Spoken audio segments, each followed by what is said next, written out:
But he finally has no excuses, Chris. It took about 8 months for him to have no excuses. One of the most significant moments of the early regular season in 2020, the Thursday night game against the Bears.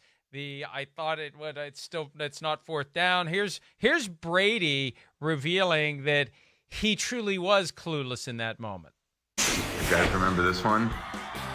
Fourth quarter, last chance in Chicago. I thought it was the second to last chance in Chicago, but apparently not.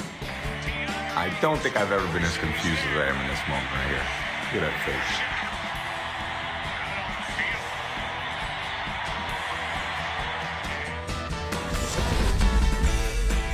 I love it when a guy can be self-effacing, self-deprecating. I really like that, but you know what? He wasn't that way at the time. There he is exiting the field without shaking Nick Foles' hands. Shades of Super Bowl 52. Look, he's a human. He's embarrassed. He's got an ego. Shocking. Tom Brady has an ego. But again, I don't know he gets credit for coming clean 8 months later. Let's hear what both Tom Brady and Bruce Arians had to say, Chris, about this at the time that it happened. Yeah. I don't care about it 8 months later. Right. Let's hear from Brady and from Arians from the time that it happened. The final play, they made mention that maybe you didn't know it was fourth down. I can't imagine that was the case. What was, it was 4th and 5. You took a shot there with great.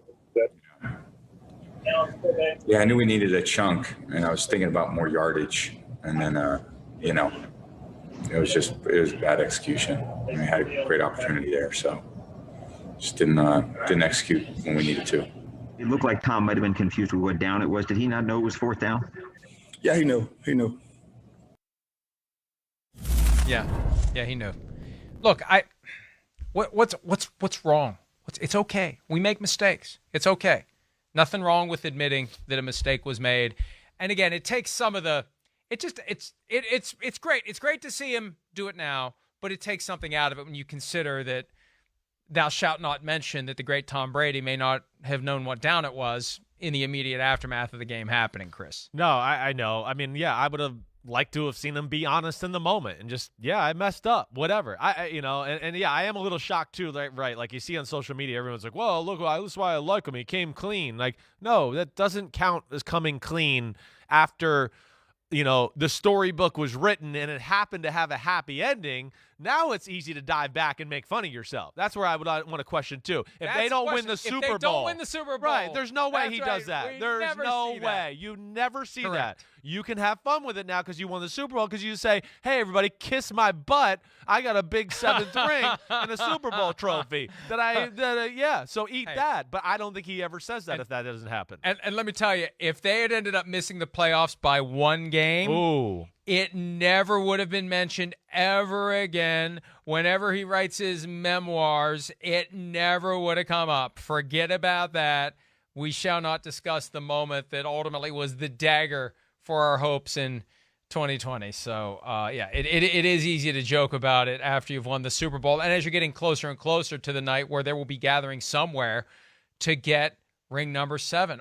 Will he show up to get ring 7 with the other 6? I think so. So he can do a little of that with all of them on there. Why not? I mean, you've done it. They're not Buccaneers rings. I know. So what? You've done it every other year. You got a T-shirt that says your name and 7 on it. So what? Show all 7. Damn, you're the only one that's got 7 of them.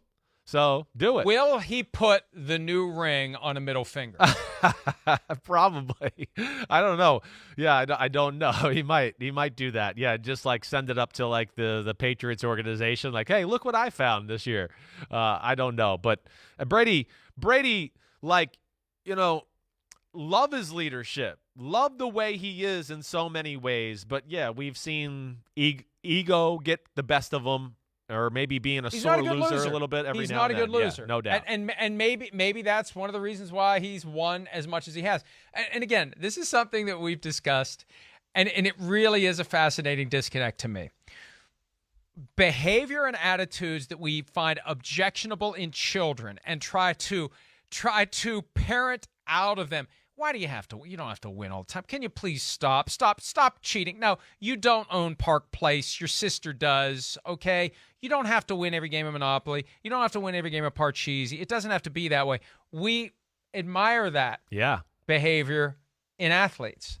I know. You're exactly right. But it's the way we want them. We want our athletes to kind of be cutthroat, competitive. You know, we like to see that aspect, and especially when it becomes like that great player like a Brady, because then we start to dive deeper into like, ooh, the psychology of what made him and all of those type of things. That's where I think it kind of gets a life of its own a little bit there. But, hey, say what you want. Like Bruce Arians says, the greatest leader in the history of the sport, obviously one of the greatest quarterbacks of all time. But, yeah, I would have liked to have seen him be a little bit more, truthful there when the time was real. One thing that Nick Foles will always have and can't be taken away, no matter how far he is on the Bears depth chart or anyone else's, twice in his career, he humbled Brady to the point where Brady slinked off to the locker room without shaking Nick Foles' hands. Not once, but twice. Yeah. That's impressive. It is impressive. There's no doubt. I mean, he's never been affected by the situation. That's for sure. I never looked at bad play or things like that to go, Foles is feeling the pressure. It's just not good. I just think, he's just a good quarterback, not a great quarterback, and those type of things. But, yep, he's one of the few, right, that can kind of like have that pelt on his horse like, when I play Tom Brady, he loses and I win. That's a pretty cool thing to say to your grandkids. I wonder if Bruce Arians has ever responded in practice to a bad throw by Tom Brady by making a comment like, what do I have to do, go trade for Nick Foles? That's probably a line that even Bruce won't cross. I bet you Bruce, I don't think he would cross that one either. I bet you Bruce has plenty of things he could say if it's an underwhelming throw or he doesn't like it that are very witty. There's no doubt. Bruce, I don't even know him, but just being around him the few times we have real quick at like the combine and things like that, man. He's awesome. He's awesome. He's as quick as there is. I mean, I think I've told the story before. I asked him one time, I said, you still got pictures over at that facility of me? And, as he's walking off set, he goes, yeah, somewhere by the training room, and kept walking. I was like, that's an amazing comeback. Way to go. Hi, I'm Mike Tirico, and thanks for watching. Make sure to hit subscribe for the latest news and highlights from NBC Sports.